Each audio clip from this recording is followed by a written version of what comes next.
The next presentation is increasing sensitivity using on ICP-OES using high efficiency nebulizer. So Michel Booth is a technical director of Inorganic Ventures. He has extensive experience in different analytical techniques, including ICP emission, ICP mass spec, ion chromatography, titration. He is the man at Inorganic Ventures, that a leading manufacturer of a calibration standard for ICP emission, ICP MS. So Mike holds bachelor's from West Virginia Institute of Technology. Yep. Please. Yep. Thank you, Sergey. And yep, like Sergey said, I work at Inorganic Ventures. I have a great team with me. I know we've got a couple folks in the audience today, Thomas and Michael in the back. So if you have any questions after this presentation, feel free to stop by. We'd love to talk to you. We love to talk chemistry. So I'm going to go ahead and kick things off. This presentation is actually an application overview of something that was designed by one of our R&D chemists, Autumn Phillips. So she got a project. I can't remember how it started. It started, I think, with a conversation with Sergey. Of wanting to transfer this method for analyzing arsenic, cadmium, mercury, and lead in cannabis and hemp samples. Usually that's done on ICP mass spec. They wanted to see if they could do it on ICP-OES and hit the same detection limits. So these four metals they're sort of regulated by a lot of states where cannabis use is starting to get legalized. People are having to test the products to make sure that there is either an absence of these metals or they're below the spec that the states, put out. Does anyone here work with cannabis or hemp samples? Now, it's pretty new. It's pretty new. There's a lot of users onboarding methods, a lot of new ICP users in that industry. So I'm going to give a very brief overview of what this method is, but if you're interested, we did publish a white paper on our website, and also Autumn and Sergey wrote an article that went in the October 2023 issue of Spectroscopy, so that's there as well. But essentially, they took a 1 gram portion of the dried hemp sample, digested it with the help of the folks at CEM. So their digestion method was 10 mils of nitric, a little bit of HCl in there to stabilize the mercury. You need that. So they did their digestion, and then they diluted it just a little bit further. So total final weight was 15 grams. So 1 gram of plant material, final weight of 15 grams. So not a very large dilution for these. That is a difference. The mass spec method, you dilute the sample much further. But for OES, we wanted to keep that dilution, a little low. And then the sample was analyzed on ICP-OES. So in the picture here, this is a picture you just saw in Dion's presentation of a spectro. We did end up running these on a spectro for that system, and we also ran it on an Agilent for the different optical systems. Just see a comparison of what we would see. Because usually we get a lot better sensitivity on the Orca, on the spectro instruments, but we wanted to see, is it going to make a difference if we run it on like in a shell grading system. So if you're interested in more details about the method itself, check out those resources, but I'm going to sort of jump to various sections that I think are pretty critical. Since we are a standards company, I am going to talk about the standards. So this is something that was critical to make sure we're getting accurate results. You need to matrix match your standards to your samples. So we did a couple scans. We did some digestions on the plant material and started looking for what are the other things that are present in high concentrations in these samples that are not the arsenic, cadmium, mercury, and lead. So that way we can add that to our calibration standards to do a better matrix match. And what Autumn found was calcium.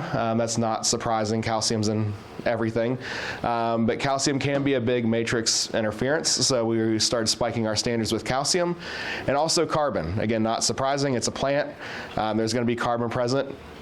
What was interesting, though, was the carbon present was actually producing an interference on the arsenic.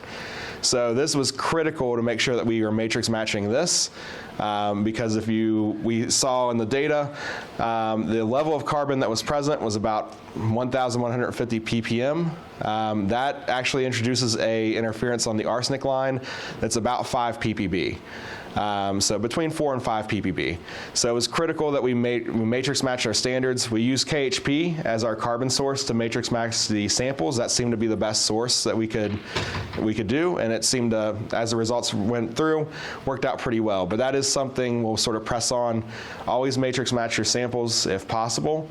Dion mentioned the method of standard additions. We recommend that a lot, especially for tough samples, because eliminates that need for matrix matching. You're doing it as part of the method. The other part was how do we actually get, you saw that digestion, 1 gram a sample, 15 grams final weight. That's a tough matrix. That's a lot of acid you're putting through. What was the nebulizer we could use? So Sergey helped us out with this portion. He introduced us to the Optimus VORTEX. So it's a high efficiency nebulizer. And you can see the pictures here. The first picture in, let's see, there we go. And that corner there, that's the nebulizer tip. So a little bit different design than what we're used to. But you can see, it interlocks really well with the spray chamber. You can see the little knob that they've put on there, so it's very easy to align. You don't have to worry about pressing it in too far. It worked out really well. It did have a higher flow rate. So the flow rate for this was about 2 mils per minute in these experiments. So that is something to keep in mind. But it worked out extremely, extremely well. I was very surprised at how well it performed. So these are the results. We were able to achieve detection limits well under the spec that's listed by even the most, I would say, aggressive regulations on these materials. So in the dried plant product, the detection limit should be between 0.1 and 0.5 ppm. We were able to achieve between 1 and 30 ppb. Detection limits. So this was something that was very surprising, but it was very promising. It ended up being, this is you could substitute an ICP-OES method for the ICP mass spec method and fall within these specs. So that was something that I thought was extremely neat for us to see. That was not, this was a total experiment just to see how it would turn out. We didn't know if we'd be able to do this or not. These are the calibration curves. This was the data as Autumn was doing her work that I was finding the most exciting. So this calibration curve is ranging from a 0 blank, 1 ppb is our low standard, and 10 ppb is our high standard.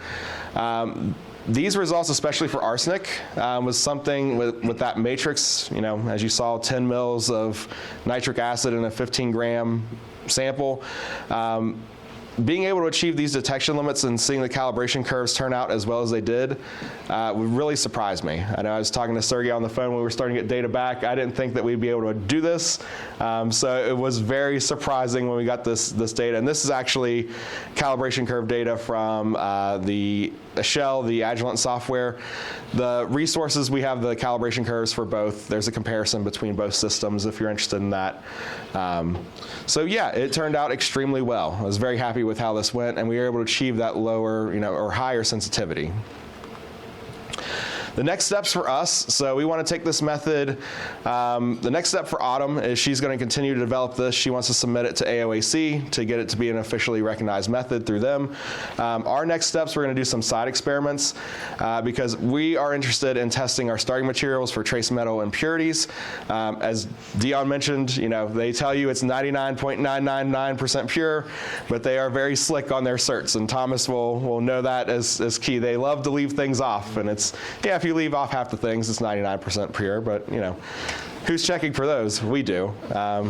So that's going to be the next application. And also, as we move past that, putting this into our regular production, because as most of you know, if you have higher sensitivities, you're going to get better reproducible results. That could lower our uncertainties overall. So there's still a lot of experimentation we want to do with it, but it's a very promising start. I do want to acknowledge Autumn Phillips, so she's up there on screen, Texas Sci and CEM. They're all great to work with. This is a very joint project. And then also our local grower in the area at True Harvest, they were able to provide the samples, and they were very happy that their samples came in under spec for even the most aggressive limits. So that was something that we could do for them, so a little bit of local outreach as well. Anyone have any questions? Yeah. Probably more of a comment. Yeah. You mentioned matrix matching for carbon. Yes. Well, the high carbon is an indication of incomplete digestion, most likely. So there was a little bit left over. So what we saw with the digestion method, they had, CEM called it silicates that were left over in so it was this sort of white granular powder. Apparently that's relatively common even with the ICP-OES or ICP mass spec applications. They get these. Apparently they just filter these off, so we did the same approach through those. Yeah, but carbon definitely, it's just not complete digestion. And Mm-hmm. if you have the whole range of samples, you have very variable carbon. Yes, It's yeah. impossible to matrix match. Yep. So we did some experiments to see what would happen. So we ended up spiking in between, I think she ended up spiking between 500 ppm and up to 2,000, just to see what would, we ended up landing about in the middle, the average of where our samples were falling. And that seemed to be, we didn't see much difference between those ranges. So I think you needed to have some carbon present. That interference, it was a pretty minor interference, but we ended up running that to see what would happen. It seemed like you have to have at least, I think it was about 1,000 ppm would start giving you that signal.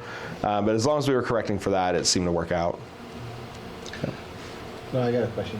Yeah. Following up on what George said, so the particle, what was left over, did it settle or did it stay It did, suspended? yeah. Okay. Yeah, so we have pictures of that in the white paper and everything. You could see this, apparently that's relatively common from what the folks at CEM were telling us. A drop of HF would fix that. Yeah. Yes, yeah.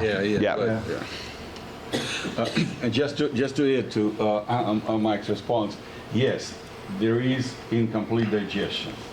It's a nature of the beast. Yep. So the system, the digestion system, we worked with CM folks, and originally they were going to digest at 200 degrees. I said, no, that's not going to work.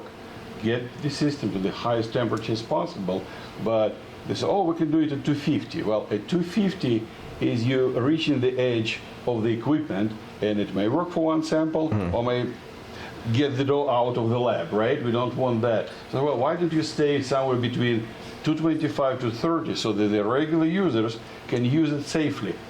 And knowing that there is never going to be a complete 100% unless you use HPA that Julie used, years ago from Gunter. Now we have to go to 300 degrees in organics.